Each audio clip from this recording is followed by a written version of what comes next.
എനിക്ക് നിങ്ങളോട് ഇവിടെ പറയാനുള്ളത് ഒരു പഴയ കഥയാണ്. പണ്ട് പർവ്വതാരോഹണത്തിന് കുറേ തവളകൾ പോയി.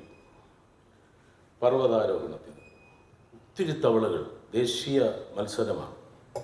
എല്ലാ സംസ്ഥാനത്തെയും തവളകൾ പോയി. വലിയ പർവ്വതം, അത് ഒരു പ്രധാന സംഭവമായതുകൊണ്ട് അത് ഷൂട്ട് ചെയ്യാനും ലൈവ് കാണിക്കാനും ഒക്കെ ആയിട്ട് അന്നത്തെ മീഡിയക്കാരും പോയി. ധാരാളം കാഴ്ചക്കാരും ഉണ്ടായിരുന്നു. വളരെ ആവേശത്തോടെയാണ് തവളകൾ കയറി തുടങ്ങിയത്.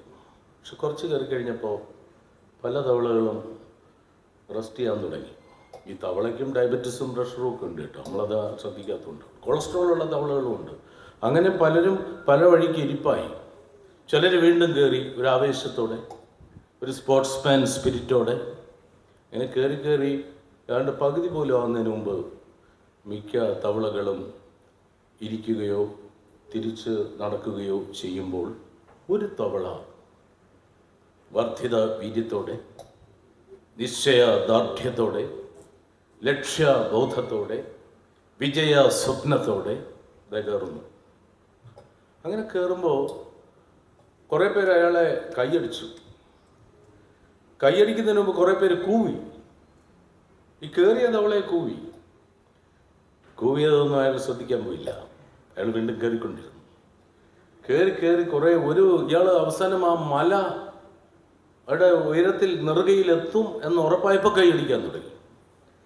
കൈയടിച്ചപ്പോഴും അയാൾ എങ്ങനെ കയറിയോ അതേ ഊർജത്തോടെയും അതേ വിശ്വാസത്തോടെയും മുകളിലേക്ക് വലിഞ്ഞ് കയറിക്കൊണ്ടിരുന്നു. നേരത്തെ ഈ മത്സരത്തിൽ പങ്കെടുത്ത തവളകളെല്ലാം കസേരയിട്ട് ഇരുന്ന് കാണുകയാണ്. ഇപ്പോൾ പ്രേക്ഷകരായി മാറി. അവസാനം ആ തവള ആ പർവ്വതത്തിൻ്റെ നെറുകയിലെത്തി. വമ്പിച്ച ഹർഷാരമായിരുന്നു, വലിയ കയ്യടിയായിരുന്നു. തവള താഴെ എത്തി. മീഡിയക്കാർ ചുറ്റും കൂടി, പ്രസ് മീഡിയ, വിഷ്വൽ മീഡിയ എല്ലാവരും കൂടി തവളയെ ഇൻ്റർവ്യൂ ചെയ്യുന്നു, ലൈവ് കാണിക്കുന്നു. അങ്ങക്ക് എന്താണ് ഇതിൻ്റെ പ്രചോദനം? തവള വെള്ളമൊക്കെ കുടിച്ചുകൊണ്ട് നീരിക്കുകയാണ്. കാരണം അങ്ങയുടെ പ്രചോദനം എന്താണ്? പത്രക്കാർക്ക് അങ്ങനെ വെള്ളം കുടിക്കാൻ സമയം കൊടുക്കാനൊന്നുമുള്ള ക്ഷമയുമില്ല, സമയവുമില്ല. അവർ ചോദിച്ചു, എന്താണ് പ്രചോദനം, എന്താണ് അങ്ങയുടെ മനസ്സിൽ? എല്ലാവരും തോറ്റ് പിന്മാറിയപ്പോഴും അങ്ങ് വർദ്ധിത വീര്യത്തോടെ കയറിയല്ലോ. ഇതിനുവേണ്ടി പ്രാക്ടീസ് ചെയ്യുന്നുണ്ടായിരുന്നോ? ഡെയിലി രാവിലെ കിട്ടുന്ന മലകളിലൊക്കെ കയറുന്നുണ്ടായിരുന്നോ? എങ്ങനെയാണ്? മരുന്ന് വല്ലതും കഴിച്ചോ? ഒരുത്തൻ ചോദിച്ചു, ഉത്തേജക മരുന്ന് എന്തെങ്കിലും? തവള ഒന്നിനും മറുപടി പറഞ്ഞില്ല. പല ചോദ്യങ്ങൾ ഉണ്ടായിക്കൊണ്ടിരുന്നു. തവള എല്ലാവരെയും നോക്കി മധുരമായി ഹൃദ്യമായി ചിരിച്ചുകൊണ്ടേയിരുന്നു. മറുപടി അർഹിക്കാത്തതുകൊണ്ടാണോ എന്നും അവർക്ക് സംശയം തോന്നി. അപ്പോഴാണ് ഈ തവളയുടെ അളിയൻ അവിടെ ഉണ്ടായിരുന്നത്. അയാൾ വിളിച്ചു പറഞ്ഞു, അയാളപ്പം എത്തിയതേ ഉള്ളൂ, അവനോട് ചോദിക്കണ്ട, അവൻ പൊട്ടനാണ്.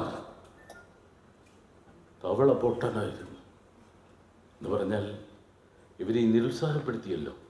ഇതൊന്നും അവൻ കേട്ടില്ല. കൂവിയതും കേട്ടില്ല, പ്രോത്സാഹിപ്പിച്ചതും കേട്ടില്ല, കൈയടിച്ചതും കേട്ടില്ല, ഒന്നും കേട്ടില്ല. ഇപ്പം ഇവർ ചോദിച്ചതും കേട്ടില്ല. ആള് പൊട്ടനാണ്. അതുകൊണ്ടാണ് turn A duff year towards criticism എന്ന് പറയുന്നത്.